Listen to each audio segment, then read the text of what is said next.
যে আমরা এসেছি একা, আমরা যাবো একা। বিশ্ব বাদ দেন, পলিটিক্স বাদ দেন, অর্থনীতি বাদ দেন, বড় বড় শব্দ বাদ দেন, আগে নিজের কাছে আসে যে আমি নিজে ভাই পৃথিবীতে আসছি একা, আমাকে যাইতে হবে একা।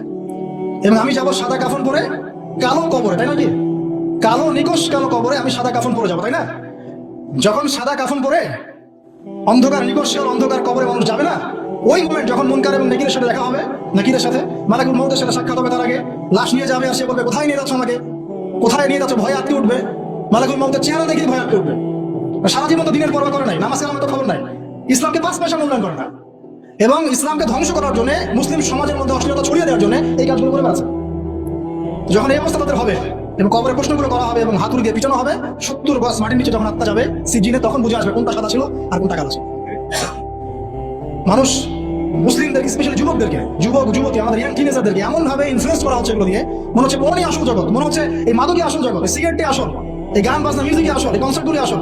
এবং এগুলোতে যেহেতু মজা আছে, একটা লজ্জাত ফ্লেভার পাওয়া যায় ইনস্ট্যান্ট, এই জন্য যুব সমাজ দ্রুত এর পিছনে দৌড়া শুরু করছে। আমাদের এই অসঙ্গতিগুলো যখন চলছে আর আমাদের আত্মা কাঁদে না, আমাদের খারাপ লাগে না, আমাদের পাপ বোধ জাগ্রত হয় না, বুঝতে হবে ওই ঈমান আর আমাদের মধ্যে নাই, যে ঈমান থাকলে এই পাপ দেখলে মানুষের খারাপ লাগা সৃষ্টি হয়। একজন আলেম বলেছেন, যখন দেখবেন বাসায় কোরআনের উপর ধুলা পড়ে গেছে, তখন বুঝে নেবেন যে আপনার কলমেও ধুলা পড়েছে। কি করব?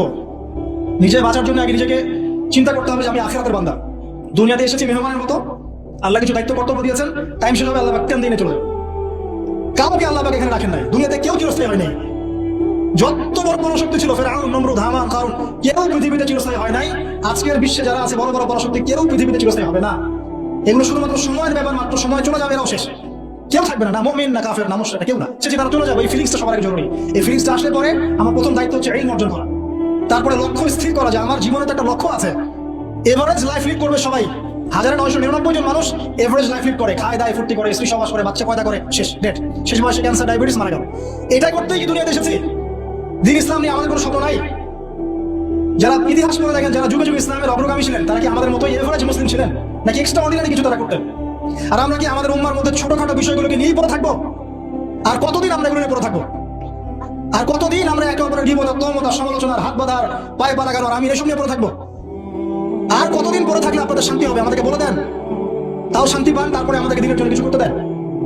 যুব সমাজ কি করতে দেন? যারা এখন করতে চায় আগ্রহী, ওদেরকে কোন রাস্তা দেখান। লক্ষ্য স্থির করতে হবে এবং কনস্ট্রাকটিভ কাজ করতে হবে। আবেগের বসে হুঠার কোনো কিছু আসবে, আবেগের বসে দিনে কাজ না, পরিবেশ পরিস্থিতি বুঝে কনস্ট্রাকটিভলি দিনে কাজ করতে হবে, গঠনমূলক ভাবে, না শৈথিলতাবাদ আর না কোনো উগ্রপন্থা, না কোনো চরমপন্থা। মাঝামাঝি জায়গায় থেকে হক বাতিলের পার্থক্য বুঝে, পরিবেশ, সমাজ, দেশ, বিশ্বের পরিস্থিতি উপলব্ধি করে যখন যে ইনিশিয়েটিভ নেওয়া প্রয়োজন সেভাবে কনস্ট্রাকটিভলি উম্মাকে এগিয়ে নিতে হবে। তার প্রথম শুরুটাই হবে জ্ঞান অর্জন দিয়ে। জ্ঞান অর্জন নাই কিচ্ছু নাই। তারপর হচ্ছে আমল দিয়ে। জ্ঞান আছে, এবার আমল করতে হবে। যারা আমল করে না, প্র্যাকটিসিং মুসলিম না, এদের দ্বারা আল্লাহর উম্মার খেদমত নেবেন না। তাহলে বড় বড় কথা বলতে হবে না, আমল করে দেখাতে হবে। ইকোনমিক লাইফে হালাল হারাম বেঁচে চলতে হবে। পারিবারিক লাইফে নিজের স্ত্রী সন্তানদেরকে ইসলামিক এনভায়রনমেন্টে রাখতে হবে, পরিবেশ তৈরি করতে হবে।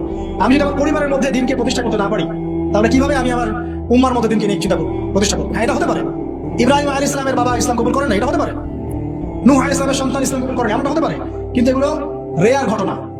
আর exceptional anything is not an example, একটা কথা আছে যে এক্সেপশনাল কোনো কিছু একটা কনস্ট্যান্ট ফিক্সড এক্সাম্পল হতে পারে। এগুলো ব্যতিক্রমধর্মী কথা, এটা হতে পারে। কিন্তু আমাদের ইসলামিক প্যারেন্টিং আনতে হবে পরিবারের মধ্যে। আমাদের আগামী প্রজন্মকে নিয়ে স্বপ্ন দেখা শিখতে হবে। আগামী প্রজন্মকে কিভাবে মানুষ করবো, কি পড়াবো, কি খাওয়াবো, কোন এনভায়রনমেন্টে বড় করবো। এমন ভাবে পরিস্থিতি পরিবর্তন হচ্ছে, খারাপের দিকে যাচ্ছে। কোনো কোনো ক্ষেত্রে আইন শৃঙ্খলা বাহিনীর যে সদস্যরা আছেন, তারা হিমশিম খেয়ে যান যে মানুষ এরকম পাপ করতে পারে। তাদের মাথার উপর দিয়ে যাচ্ছে যে মানুষ এইভাবে পাপ করতে পারে। একটা কথা আমি বলি, এখন এই যুগে মানুষ এমন এমন পাপ করছে, এমন এমন ক্রাইম করছে, যা কোনো চোখ দেখে নাই, কোনো কান শোনে নাই, কোনো অন্তর কল্পনা করতে পারে না। আপনি প্র্যাকটিক্যালি দেখে নেন। এনভায়রনমেন্টটা চেঞ্জ করতে হলে আমাদেরকে পারিবারিকভাবেই চেঞ্জ করতে হবে, সোশ্যালি চেঞ্জ করতে হবে, কমিউনিটি দরকার। যারা ইসলামিক এই ফিলোসফিগুলো লালন করে, তাদের মধ্যে একটা মিউচুয়াল বন্ধন দরকার। হৃদ্যতার ভালোবাসা, ওপেন মাইন্ডেড হওয়া, কনজাস্টেড না হওয়া, সংকীর্ণ মানসিকতা না হওয়া, এবং সাম্প্রদায়িক থটগুলো বাদ দিতে হবে। আমি একাই সঠিক, বাকি সব বাতিল। হ্যাঁ, আমি একাই ইসলামের মধ্যে আছি, বাকি সব খারেজি। মানে খারাজি, মানুষকে খারাজি বলতে বলতে বলতে নিজেই কখন খারাজি হয়ে গেছে তার ঠিক নাই। ও নিজে বাদ দিয়ে বাকি সবই খারাজি। মানে কোনো মিউচুয়াল আন্ডারস্ট্যান্ডিং নাই।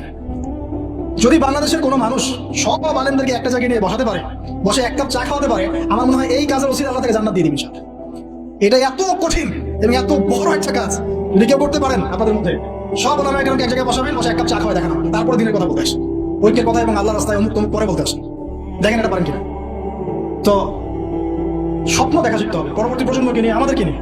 আর লম্বা করছে না, ইকোনমিক লাইফটাকে হালাল হারাম মেনে চলতে হবে। যে যেখানে থাকবো, আমরা যদি গভর্নমেন্ট জব করি, বেসরকারি জব করি, বা কৃষিকাজের ক্ষেত্রে কাজ করি, বিজনেস করি, অনেস্টির পরিচয় দেওয়া দরকার। আগে একজন ভালো মানুষ হই, তারপরে ভালো মুসলিমের দিকে আসেন। আগে মানুষ তো হন, একজন ভালো মানুষ তো হই, একজন ভালো মানুষের মন লালন করি।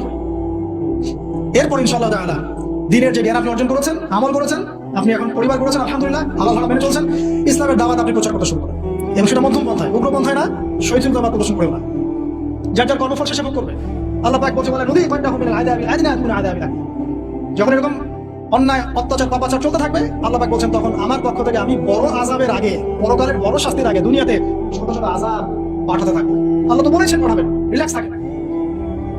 ইনশাআল্লাহ তাআলা কনস্ট্রাকটিভলি এই কাজগুলো করতে পারলে আশা করা যায় একদিনের ফল পাওয়া কখনোই যাবে না। আমাদের নবীজি 23 বছর লেগেছে। আস্তে আস্তে ইনশাআল্লাহ তাআলা আমরা না হোক আমাদের পরের জেনারেশন, তারা না হোক তারপরের জেনারেশন, তারা না হোক তারপরের জেনারেশন, একটা জেনারেশন আসবে পৃথিবীর বুকে, নিশ্চিত থাকেন, যারা ইনশাআল্লাহ আযজা ওয়া জাল এই দুনিয়া থেকে সমস্ত জুলুমের শেকড় উপরে ফেলে দিচ্ছে। আমরা বেঁচে থাকি আর না থাকি ওই দিন পর্যন্ত আমরা দোয়া করে যাবো আল্লাহ পাক যেন একদিন এই সারা পৃথিবীর বুকে ইসলামের বিজয় দান করেন এবং সমস্ত জুলুম, অন্যায়, অত্যাচার, পাপাচার আল্লাহ পাক এদের মূল শেকড়টাকে উৎপাটিত করে ফেলেন। আল্লাহ রাব্বুল আলামিন মুসলিমদের হারানো সেই যে গৌরব, ঐতিহ্য, সেটা আবার ফিরিয়ে আনার তৌফিক দান করুন। ব্যক্তিগত জীবনে আমাদেরকে প্র্যাকটিসিং মুসলিম হওয়ার তৌফিক দান করুন। বেশি বেশি ইলম অর্জন করার তৌফিক দান করুন, আমল করার তৌফিক দান করুন, আত্মশুদ্ধি অর্জন করার তৌফিক দান করুন। মুসলিম উম্মার মাঝে ইখতিলাফ বৃদ্ধি না করে উম্মাকে ঐক্যবদ্ধ করার প্রয়াস চালানোর তৌফিক দান। আল্লাহ রাব্বুল আলামিন আমাদের অর্থনৈতিক জীবনে হালাল হারাম মেনে চলার তৌফিক দান করুন এবং আমাদের যে যেখানে আছে সবাইকে, হোক সে পলিটিক্যাল কোনো জায়গা, বা অর্থনৈতিক কোনো জায়গা, বা প্রশাসনের কোনো জায়গা, বা ব্যক্তি পর্যায়ে, যে যেখানেই আছে আল্লাহ পাক সবাইকে, সব মুসলিমকে তার পক্ষ থেকে হেদায়েত দান করেন। এরপরে আমরা আমাদের পরবর্তী প্রজন্মের জন্য দোয়া করব, আল্লাহ পাক আমাদের পরবর্তী প্রজন্মকে যেন ইসলামের জন্য কবুল করে নেন। সময় সম্পর্কে আমাদেরকে সচেতন থাকার তৌফিক দান করেন। আমাদের মধ্যে যারা অসুস্থ আছেন সবাইকে আল্লাহ পাক শিফায়ে কামেলা দান করেন। আমাদের মধ্যে যারা ইন্তেকাল করেছেন তাদের সবাইকে আল্লাহ পাক যেন ক্ষমা করে দেন। পরিশেষে আমাদের মধ্যে যারা রিজিকের টেনশনে ভুগছেন, হতাশায় ভুগছেন, জীবনের লক্ষ্য উদ্দেশ্য স্থির করতে পারছেন না, আল্লাহ রাব্বুল আলামিনের আল্লাহকে চিনতে পারছেন না, আমরা দোয়া করি আল্লাহ পাক তাদেরকে 5 ওয়াক্ত নামাজি বানিয়ে দিন এবং কোরআনের কাছে আসার তৌফিক দান করুন। ইনশাআল্লাহ তাদের জীবনের সমস্ত সমস্যা আল্লাহ পাক দূর করে দিবেন ইনশাআল্লাহ। আর আগামী দিনের ইসলামের যে বিজয় হতে যাচ্ছে ইনশাআল্লাহ তাআলা, আমাদেরকে সেই বিষয়গুলো জানার, চর্চা করার এবং অন্যকে জানিয়ে উৎসাহিত করার তৌফিক দান করুন। আমিন। কারণ এখন আমরা হীনমন্যতায় ভুগি এবং আমরা যেন আমাদের সেই পুরাতন গৌরবময় ইতিহাস ভুলতে বসেছি। এই অসুস্থ ট্রেন্ড থেকে, অসুস্থ সমালোচনা, অসুস্থ এই সাংস্কৃতিক ট্রেন্ড থেকে আল্লাহ পাক যেন আমাদেরকে বের করে আনেন। আমিন। আমরা এখানে শেষ করছি আজকে। সুবহানাকাল্লাহুম্মা ওয়া বিহামদিক, আশহাদু আল্লা ইলাহা ইল্লা আনতা, আস্তাগফিরুকা ওয়া আতুবু ইলাইক। আসসালামু আলাইকুম ওয়া রাহমাতুল্লাহি ওয়া বারাকাতুহু।